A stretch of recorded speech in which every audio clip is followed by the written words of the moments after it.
I haven't even had a chance to run the dogs yet today, so they're kind of full of it. Oh, bring me your bone, laddie. Good boy. Hi, Rush. Rush, 12 years old.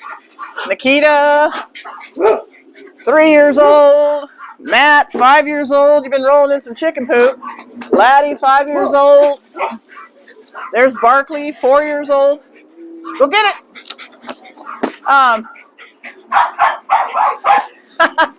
I just wanted to share with you this email I got this morning because I think this is important.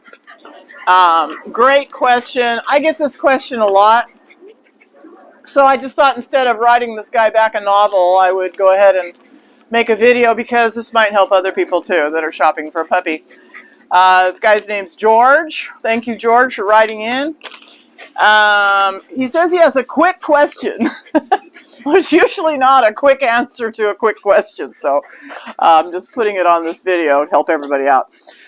Does your puppy selection process allow for aptitude testing or matching? My priorities are health and temperament, which is excellent priorities to have.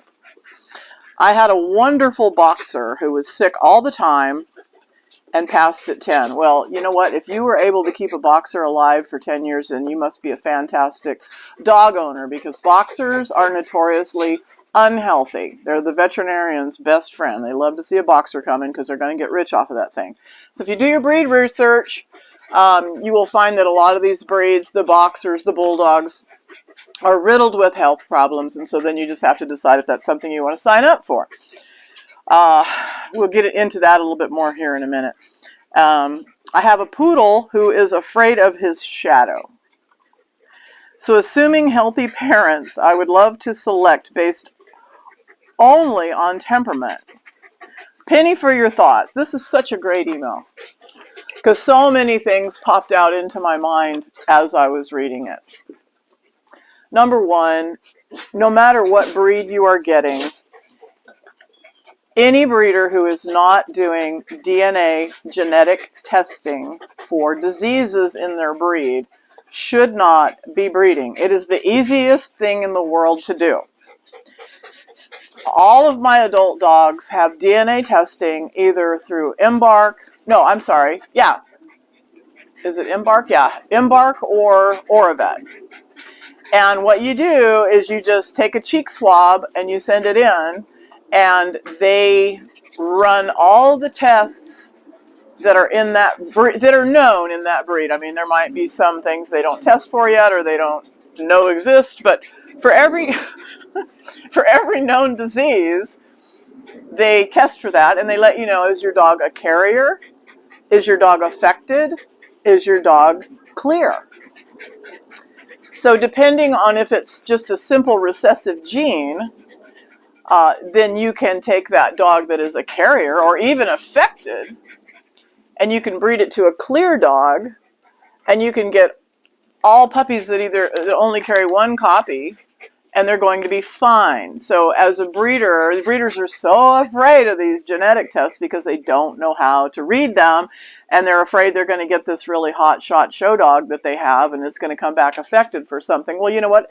It still doesn't mean you can't breed that dog. You can breed it to clear dogs as long as it's a simple recessive gene. If it's a dominant gene, like hereditary cataract, and they have one copy of it, you don't want to breed that dog because it's going to have problems. The dog with one copy is going to have problems, and any of its offspring are going to have problems that carry one copy of hereditary cataract. The dog's going to be blind by the time it's 3 years old. So, first of all, you need to pick your breeder wisely. I can show you on any of my adult dogs, or like with Matt, I don't know if I had Matt tested because get off, both of his, yes, I did have him tested.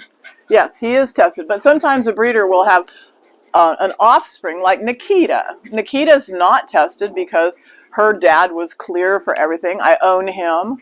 Her mom was clear for everything. I own her. So there was no point in testing her. So they need to either show you proof of testing, or they need to guarantee that your puppy is not going to be affected with any of the things that are in the breed. Preferably, they can show you genetic testing on the parents, or like in the case of Nikita, on the grandparents. So, of the puppies. So yes, with the DNA testing, that is number one. If they don't do the DNA testing, forget it, walk away. It's inexpensive for a dog. I think actually Alice at Circle A gave me an Embark test one year for Christmas, and I used it on Storm here. And it's really a lot of fun because it shows a lot of different characteristics and coat colors and how long his coat's going to be and what his appetite's going to be and what his altitude tolerance is going to be. And I mean, it was unbelievable. And I think they're about $250 or something like that. And then the AuraVet test just shows pretty much just the basic diseases that are in the breed. And, it's what, $150 or something like that. So any breeder that won't do that, they're either just too lazy to do it, they don't understand it, they're afraid of it, or they're too ignorant. And you don't want to deal with somebody who's ignorant. You want to deal with somebody who is doing their level best to bring to you a healthy puppy. So choose your breeder wisely. Choosing your breeder is more important than choosing the puppy. Okay. The other part of this is he has a poodle that's afraid of his own shadow. Okay, whatever puppy you get is going to take all of its cues from the poodle, from your other dog. So you have an uphill battle because dogs look to other dogs for their reassurance. When you bring home a puppy, the most important animal in that puppy's life is going to be this poodle. It's not going to be you because your puppy is a dog and the poodle is a dog. So it's going to look to the poodle first for its social cues and how to react to different situations. So, for example, if somebody rings the doorbell and the poodle runs and hides under the bed, the puppy's going to run and hide under the bed with the poodle. So you have an uphill battle. Years ago, a gal got a dog from me, and she had a really sketchy German Shepherd, fearful German Shepherd. And I told her, I said, well, you're getting this puppy from me, but it's going to be just like your German Shepherd. And it turned out just like her German Shepherd. Because if your leadership isn't really strong and you have this dog, a lot of times, I'm not saying that's the case here. And I'm not saying that, wink, wink, that was the case with the German Shepherd, but a lot of dogs are just so over-coddled. Oh, Storm, did that jet flying over, did it scare you? I think I saw you pant a little bit faster when the jet flew over. Oh, it's okay. It's going to be all right. Let me give you a cookie. Because I think the jet might have scared you. Okay. Yeah. Right, Rush? He says, Rush says, no, don't do that. So if you have a dog that's a little bit timid or has a little trepidation about things and you tend to notice the dog during that, you tend to, love on the dog and hug the dog when it's like that, what you're really doing is training the dog to act like that. So you have to look at yourself and you have to look at your interaction with the dog that you have and be honest with yourself and ask yourself, did I have anything to do with this dog being afraid of its own shadow?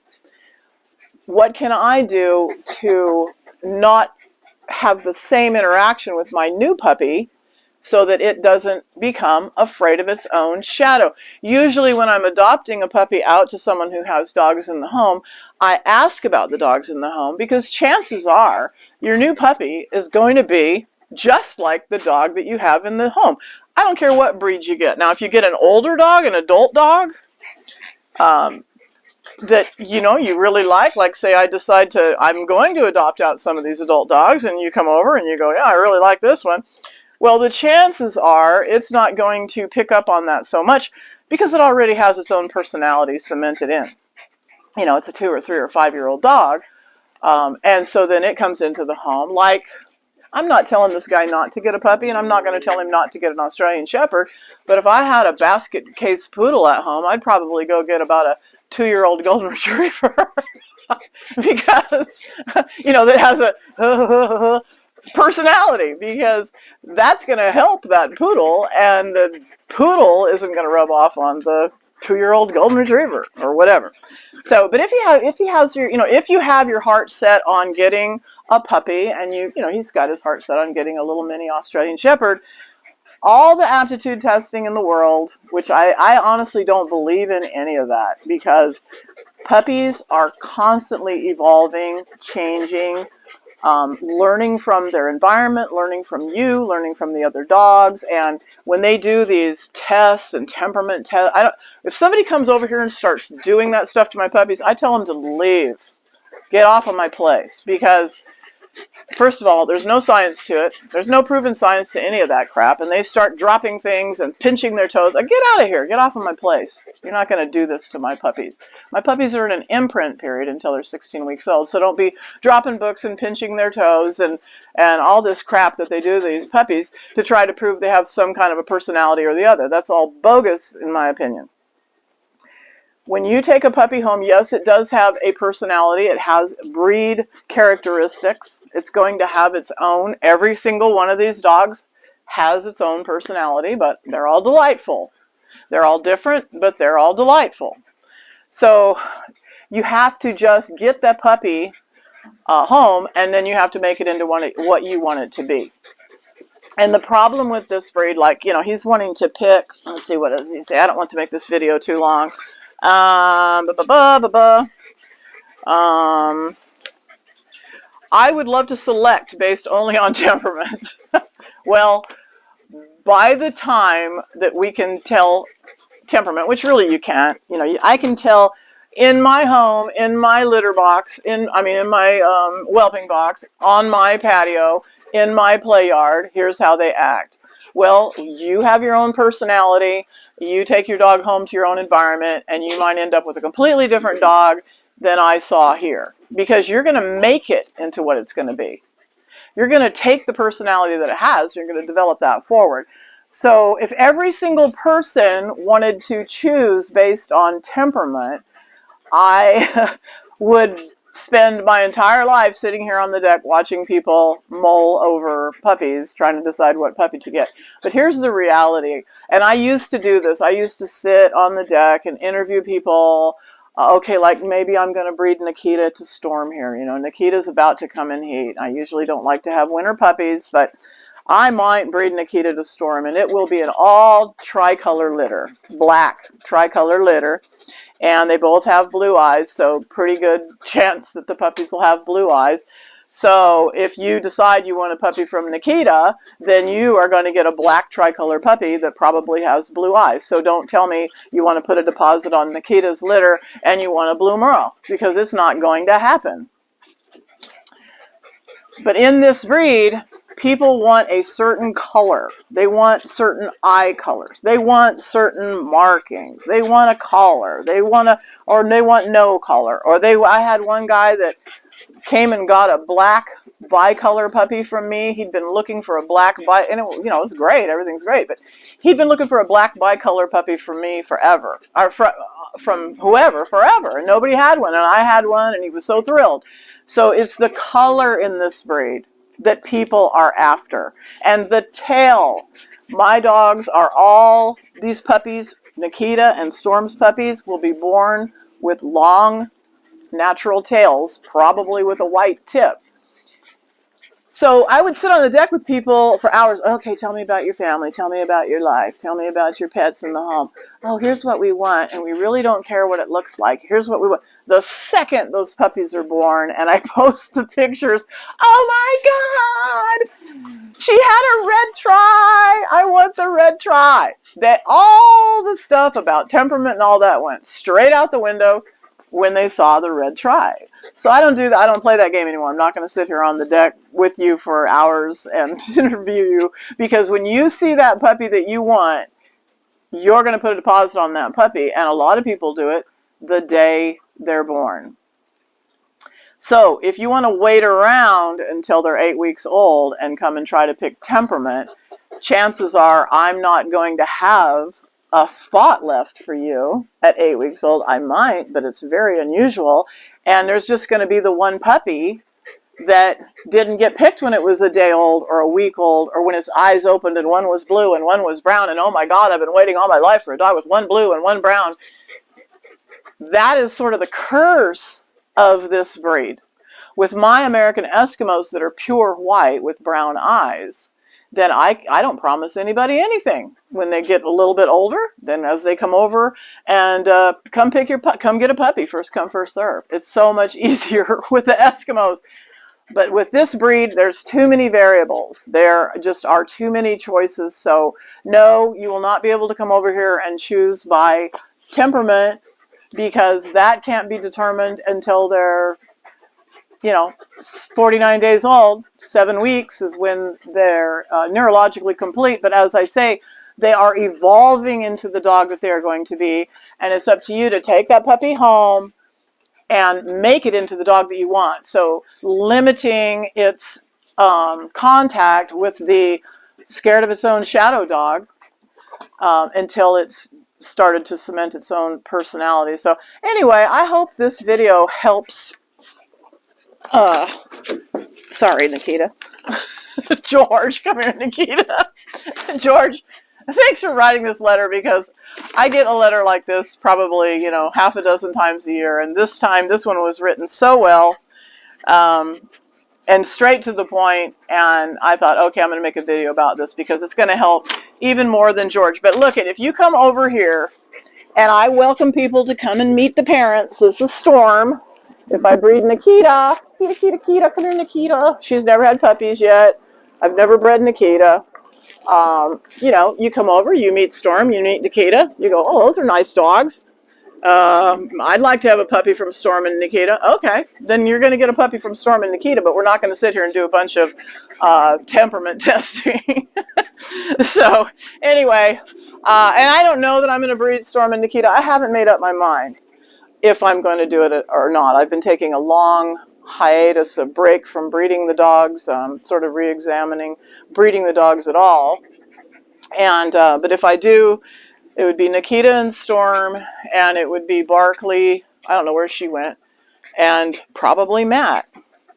Probably Matt and Barkley, and that wouldn't be till Barkley just came out of heat, and I didn't breed her, so that's 6 months from now. So anyway, and as I say, I'm just starting to struggle with whether or not I even want to breed them anymore at all. So anyway, thank you so much for watching this video, and I hope, George, that this video helps you and anybody who's interested in meeting the breed and lives locally, wants to come by after the reunion.